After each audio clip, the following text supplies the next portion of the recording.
In the previous video, we met Montano, an African shaman who did something no historian can fully explain. He swore eternal loyalty to a monster that was destroying his people, and he kept that promise for millennia, even when he had every reason in the world to break his oath. Montano's story left us with a disturbing question. How can someone be so loyal that they're willing to massacre their own people? What goes through the mind of a person capable of such absolute sacrifice? Today, we're going to dive deep into the psychology behind this type of extreme loyalty. We're not just talking about Montano. We're talking about a pattern that repeats throughout history. Samurai warriors who committed seppuku for their lords, Roman Praetorian guards who threw themselves in front of swords meant for the emperor, soldiers who jumped on grenades to save their comrades. What do all these people have in common? They made a conscious decision to place something greater than themselves above their own lives. And modern science has finally begun to understand what happens in the human brain when someone makes that choice. But before we explore the neuroscience of extreme loyalty, we need to understand the historical context that produced Montano, because his story didn't happen in a vacuum. It was shaped by very specific cultural, spiritual, and social forces of pre-colonial East Africa. The Falcon tribe lived on the slopes of Mount Kilimanjaro for over 1,000 years. We're not talking about just any nomadic group. The Falcon were part of the Maasai cultural complex, one of the most sophisticated social systems in pre-colonial Africa. The Maasai developed a social structure based on age groups. Each generation of young people went through specific ritual initiations that transformed them into warriors, then junior elders, and finally senior elders. This system created incredibly strong horizontal bonds between people of the same age, but also a rigid vertical hierarchy based on respect for elders. The shaman who raised Antai, who would later be known as Montano, wasn't just a healer. In Maasai culture, the Laban, or a shaman, functioned as the point of contact between the material world and the spiritual world. He interpreted dreams, predicted the future, conducted rites of passage, and advised the elders on crucial decisions. When Antai was born during that storm on Kilimanjaro, his very survival was seen as an omen. In the Maasai worldview, nothing happens by chance. The fact that the mother died in childbirth while the baby survived had profound meaning. The shaman saw in that boy someone destined to mediate between life and death. During the first 6 years of Antai's life, he was trained in shamanic arts, but it wasn't abstract or theoretical training. He learned to enter altered states of consciousness through prolonged fasting, exhorting dance, and ritual use of psychoactive plants. He learned to interpret animal movements as messages from the ancestors. He spent entire nights alone in the savannah, confronting his fear of death. This training created something fundamental to understanding his later decision. Antai developed an extraordinary capacity to endure physical and emotional suffering. He learned to separate his personal identity from his immediate experiences. In modern terms, he was trained from childhood in advanced techniques of dissociation and emotional control. But then came the plague. Historians speculate it may have been smallpox, introduced to East Africa through Arab trade routes.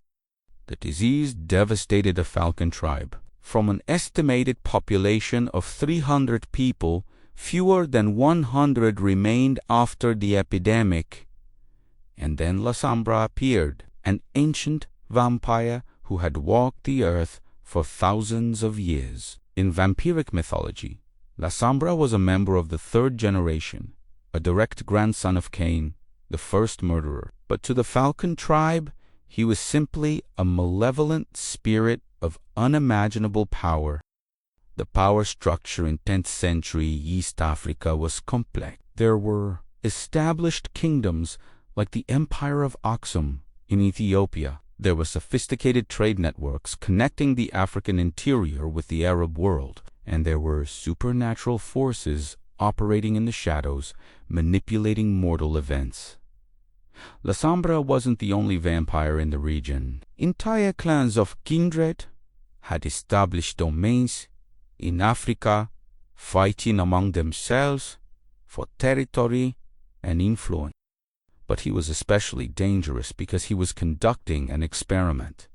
He wanted to create the perfect child, and he had come to the conclusion that the only way to do this was to start from scratch, molding an entire culture to produce the ideal candidate. What Lasombra did to the Falcon tribe was essentially genocidal-scale social engineering. He wasn't just randomly terrorizing people. He was applying selective pressure, eliminating the weak, the rebellious, the independent. He was creating conditions in which only a certain type of person could survive. And this brings us to the central question. Why did Auntie survive when so many others died? What was in him that made him special in Lasombra's eyes? To answer that, we need to dive deep into the psychology of sacrifice and extreme loyalty. For decades, psychologists and neuroscientists have tried to understand what happens in the brain of someone capable of extreme sacrifice.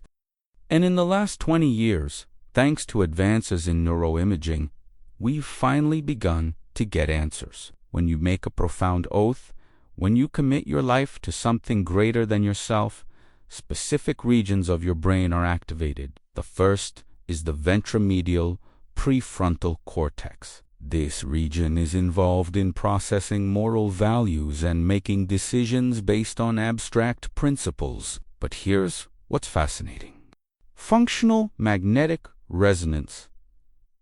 Imaging studies show that when people think about their deepest values, about the things they'd be willing to die for, the ventromedial prefrontal cortex lights up with activity. And the stronger the conviction, the more intense the activation. Psychologist Jonathan Haydard from New York University conducted extensive research on what he calls moral foundations. He identified 6 fundamental values that appear in all human cultures: care versus harm, fairness versus cheating, loyalty versus betrayal, authority versus subversion, sanctity versus degradation, and liberty versus oppression. What Haidt discovered is that different cultures emphasize different foundations, but in warrior cultures, like the Maasai, the loyalty foundation is absolutely central. It's not just important. It's literally a matter of life or death. Betraying your group means death. Remaining loyal, no matter the cost, means survival. Now, here's where it gets really interesting. When Ontai swore loyalty to Lasombra, he wasn't just making a political or strategic promise. He was activating the deepest neural circuits related to identity and purpose. He was literally reconfiguring his own mental architecture around that oath. Neuroscientist Joshua Green from Harvard studied moral dilemmas using magnetic resonance imaging. He discovered that when people face conflicts between deeply held values, 2 brain regions go to war. The dorsolateral prefrontal cortex, responsible for logical reasoning, versus the anterior insula and posterior cingulate cortex, responsible for intuitive emotional response. In most people, these regions negotiate. They reach compromises, but in individuals with extreme levels of moral conviction, the dorsolateral prefrontal cortex completely dominates. They're able to suppress the automatic emotional response and act purely on abstract principles. This explains something crucial about when Lasombra ordered him to kill his own tribe. Montano wasn't being cruel or insensitive. He was operating at a level of abstraction, where the oath he had made was more real, more important, more fundamental to his identity than any physical or emotional suffering. But there's more. Psychologist Carol Dweck from Stanford did research on what she calls entity theory versus incremental theory of self. People with entity theory believe they are who they are and can't fundamentally change. People with incremental theory see themselves as works in progress. Montano clearly operated with an entity theory. He saw himself as someone who keeps promises. Period. There was no negotiation, no exceptions, no special contexts. His core identity was built around the idea of being a person of his word. And once you define your identity that way, breaking a promise isn't just wrong. It's literally a form of ego death. Anthropologist Ernest Becker wrote a book called The Denial of Death that explores how humans deal with awareness of their own mortality. His theory, supported by decades of empirical research, is that we construct immortality projects, things that will last beyond our physical lives. Children, works of art, ideas, legacies. For Montano, his immortality project was his absolute loyalty. It was the only thing that defined him as a being of value.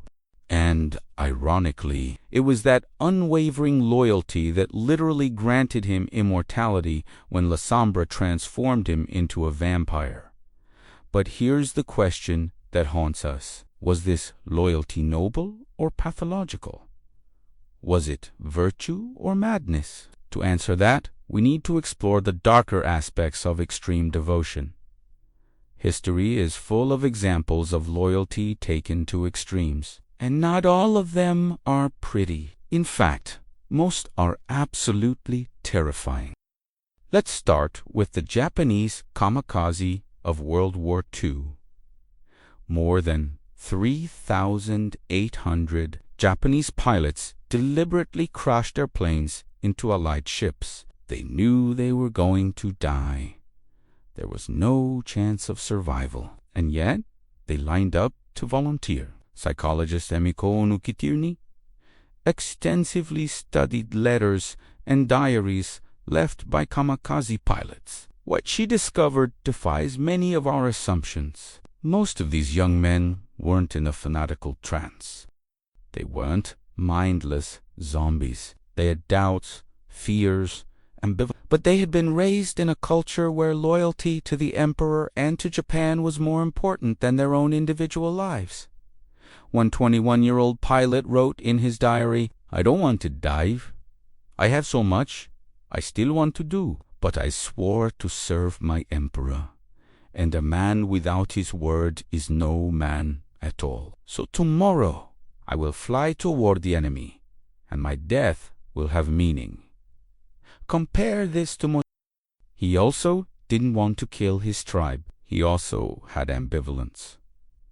But he had made an oath. And in the moral architecture he had built for himself, breaking that oath was worse than any atrocity he might commit in the name of keeping it. This brings us to very disturbing psychological territory. When does loyalty become pathological? When does honor transform into monstrosity? Psychiatrist Robert J. Lifton extensively studied Nazi war criminals after World War II. He was trying to understand how apparently normal people could participate in mass genocide. What he discovered was the concept of doubling.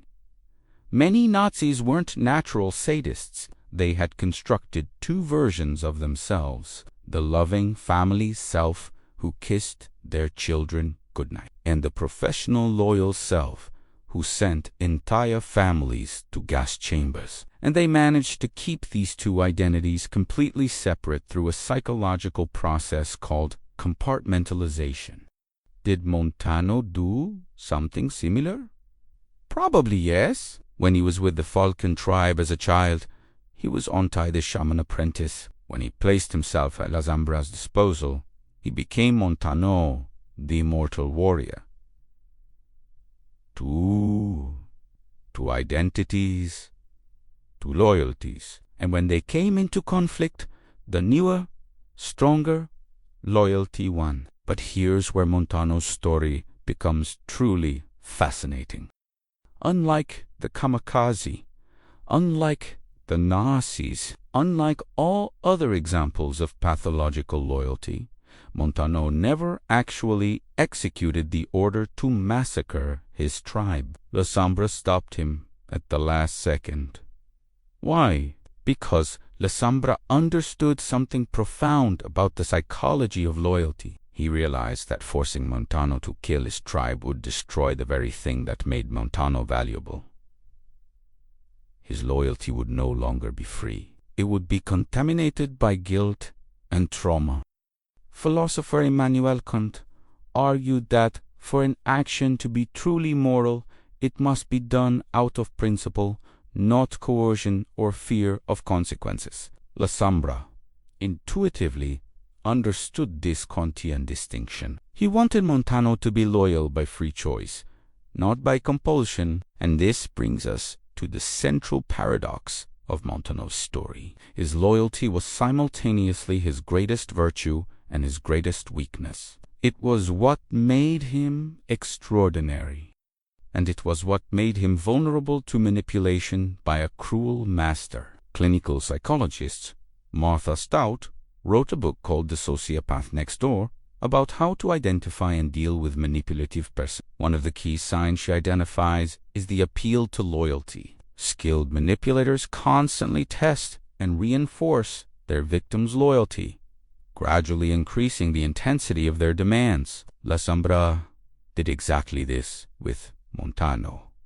First, small tests, then bigger tests, and finally, the ultimate test: kill your own people. And only when Montano proved he was willing to do even that did Lasombra reward him by stopping the massacre and granting him immortality.